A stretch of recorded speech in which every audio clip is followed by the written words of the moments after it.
प्रेम से बोलिए सच्चे दरबार के।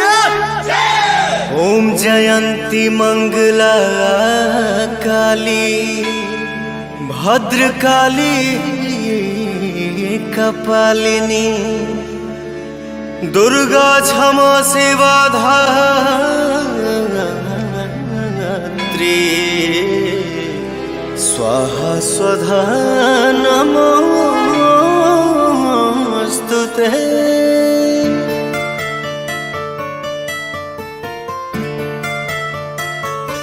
माई के आरती उतारो रे मंगल गीत गाओ रे। माई के आरती उतारो रे मंगल गीत गाओ रे।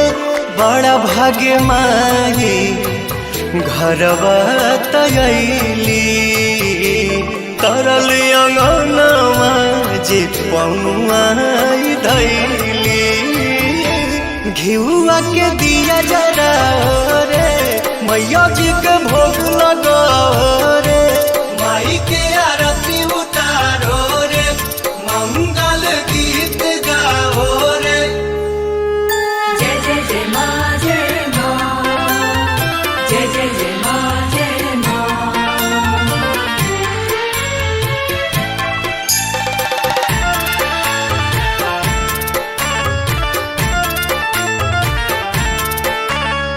जय हो जग तरनी जय हो दुख हरनी आइलू अपना बेटा के दुआर। हाई हम पुजरिया रखी नजरिया सुखी रहे पूरा परिवार।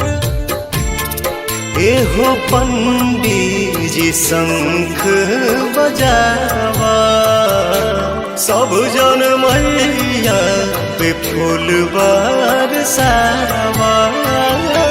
मैया के चुनरी ओढ़ाओ रे हरी हरी चूड़ी चढ़ाओ रे। माई के आरती उतारो रे मंगल गीत गाओ रे।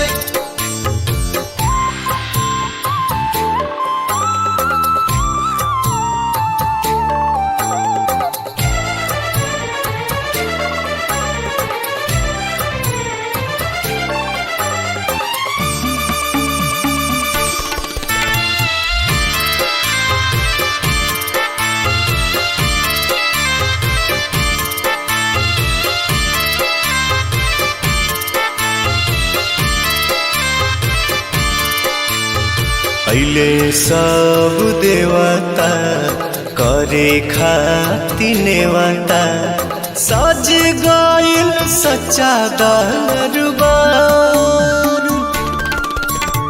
सभे पाँव पूजे चारों ओरिया गूंजे माई तोहार जय जयकार। श्याम देहाती आजाद गीतिया लिखले पवन तोहसे गावे के भजन सिखले। रानू अमित घंटी बजाओ रे संतोष दीपक टीका लगाओ रे। माई के आरती उतारो रे मंगल गीत गाओ रे।